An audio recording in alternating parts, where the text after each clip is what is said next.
Good morning to you. I'm Jeff Slakey, and we are happy to have in studio this morning from the Habitat for Humanity here in the county, Marty Crow. Good morning, Marty. Good morning. Thanks for having me on. Thanks for coming in. Love talking about Habitat. Great organization around these parts. You guys are working on your 26th house right now? We are. We're working on 26. We're in new construction on House 25, and 26 is a remodel we're working on.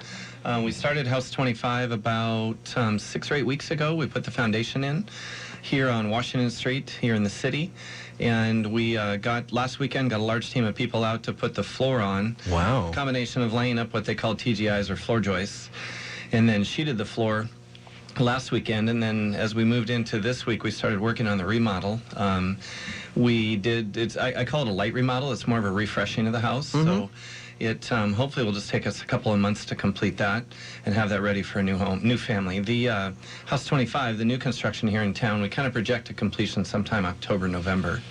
At what point does the family moving in start working? I know you have to put in sweat equity. They do. But is it from day one when you're laying the foundation, or is it as some of the framing gets put up? Or when do they come in? They come in, well, for instance, on Saturday we had the homeowner on House 25, new construction, on site. She was helping nail down what they call the field, or the center of the floor sheeting. And she spent the entire day out there between gluing and nailing down the floor. She was there all afternoon. Wow. So it was a great experience to have her out there along side by side with volunteers helping her build the base of her house, effectively the floor. What can you see in when she was working? What is that like? You see her and you go, this is going to be her house. It obviously hits her at some level that she's working on building her own home. Right. Well, I'll tell you something funny. I kind of know the layout of the house, knowing the design, and she was on her hands and knees pounding nails in the kitchen, and I teased her. I said, this won't be the last time you'll be on your knees in the kitchen on the floor, probably later in life cleaning. Cleaning up. But yeah, it was a great experience. I mean, knowing that she's there, some of her family's helping, the neighbors are out helping, our staff and volunteers are out helping. It's just a great experience. And earlier this week, you had even more helpers, right, from Puyallup. They came on down? We did, yeah. We had a great opportunity to, our volunteer coordinator, Kathleen Hunter, worked with a team and I call them a team because they travel around with many other youth groups, and they identify opportunities to utilize their youth group to come out and work in volunteer opportunities. And they do a combination. The leader, Jeff, was telling me they do food drives, they do construction activities, they do maintenance and yard work in churches.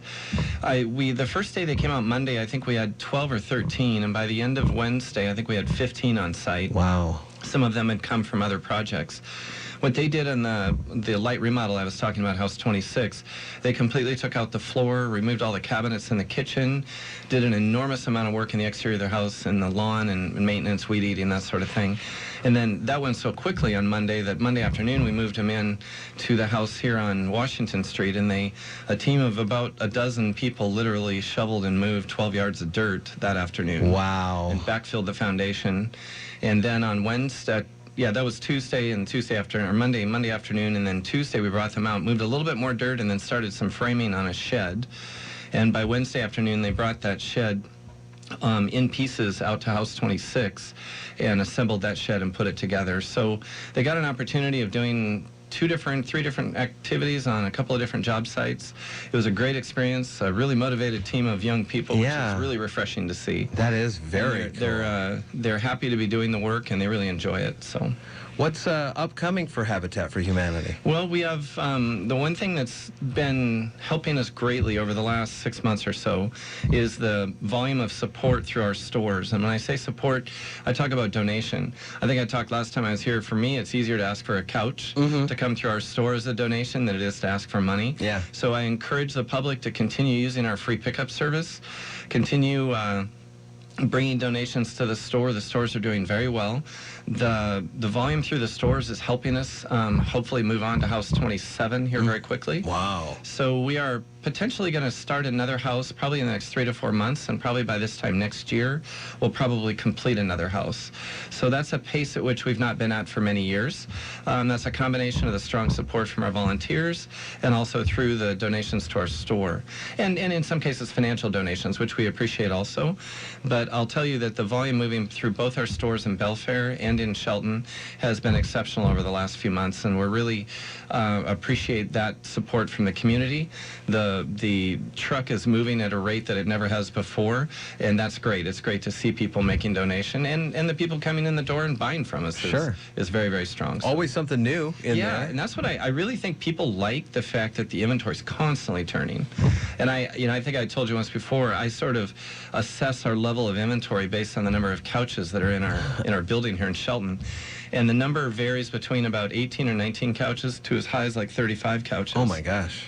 And you can literally look at the couches in the store sometime early in the morning, and generally by midday, half of those have cycled, and by the next day, virtually every couch is then cycled, meaning they've been sold and there's new inventory coming in. So if you're looking for furniture, it's a constant churning of inventory. Wow, that is impressive. Yeah, now there are other building materials and things, doors and windows, that may stay a while, but when it comes to furniture, it moves quick. So I encourage anybody, if you're looking and you don't see what you need today, definitely come back a day or so later. It'll be completely new inventory. So you mentioned that there's a pickup service for donations. Is there help available if you buy a couch and you can't put it in your sedan or something like that?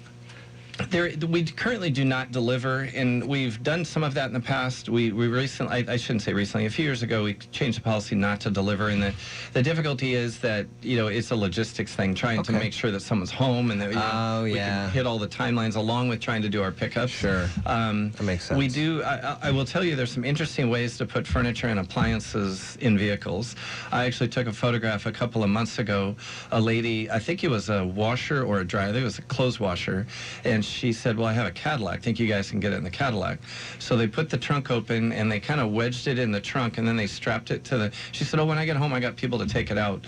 So I took a picture in our parking lot of this Cadillac with a clothes washer stuck in the trunk. Oh, my gosh. That's funny. So our guys get creative. There's a lot of ways to get things on your car. Okay. So. Or you can hold it. You say, I want to buy this. It's absolutely. Hold. Okay, very good. What they do, once it's paid for, we just put a hold, and we ask you to pick it up in 2 or 3 days. Sure. But that way you can coordinate with a friend to get a truck or something, or a trailer. So where are the stores for folks, Shelton and Belfair? Store right here in Olympic Highway North in Shelton, right next to the produce stand, formerly a floor covering store. Yeah. People remember that. I remember it as a grocery store when I was little. And then in Belfair, right along the Belfair Highway 3 North, it is actually just before you get into Belfair on the left-hand side. Okay. And we've got a great sign there on the highway. That store does a lot of volume also. They have a little bit different clientele. Our teams actually know that there's certain things that don't sell as well in Shelton, so they'll put them on a truck and move them up there, and sometimes vice versa. I was just going to ask you that about the different makeups of the community. And that reflects on obviously the donations and then what people buy. So there is that, you can tell. Yeah, the one thing that I notice up there, they tend to get a lot more tools, and they was very interesting because I think because of the marine influence up there, they get a lot of boating stuff. They get crab pots. They get lots of things like that donated that we don't generally see in our store. But when it comes to the standards like couches, a lot of dining room tables and a lot of appliances are the common in both stores. Right. But then there's the unique nature of each of the individual stores. Very cool. Well, I encourage folks to check those out. And regular business hours for those operations? We operate from 10 a.m. till 5:30 p.m. Tuesday through Saturday. Okay. And we are always there, willing to pick up. We pick up about 4 days a week in each of the stores. And sometimes if it's really busy, we can pick that up and add another day if we need to. Okay. But if you call in using our phone number on the web, you can call 426-8134, or you can use our website and go into an automated system to schedule those pickups. What our team does, they take your call, and then we have a scheduling software they use to figure out where you fit into our routes, because we try to travel by route and try to minimize the amount of driving any given day. Very nice. And so it might be 2 or 3 days to get you scheduled, but call in a couple days in advance. We'll get you scheduled. Our team will come out and pick up. I mean, if the thing's been there for a couple months, a couple more days isn't going to hurt. Yeah, and I'll tell you the great thing, our team, it's oftentimes people are in the mode of sort of cleaning up. So our team will be in someone's garage. I call it upselling. Yeah. But they'll be in someone's garage, and they'll go, well, what are you going to do with that? Well, I don't know. You guys take that? Sure, we'll take that. Nice. And pretty soon they got 4 or 5 items versus the 1 item. So that's great. So it works out well. It makes it easy for people to move things out of their garage or their house, whatever they're trying to clean up. So. Very nice. Marty Crow from Habitat for Humanity. Again, the phone number? 426-8134. 6734. And online at habitatmasonwa.org. Very good. Well, good to see you. Thanks for coming in. Thank you. It's 7:23 here at iFiber One News Radio. We'll be back after this entertainment report.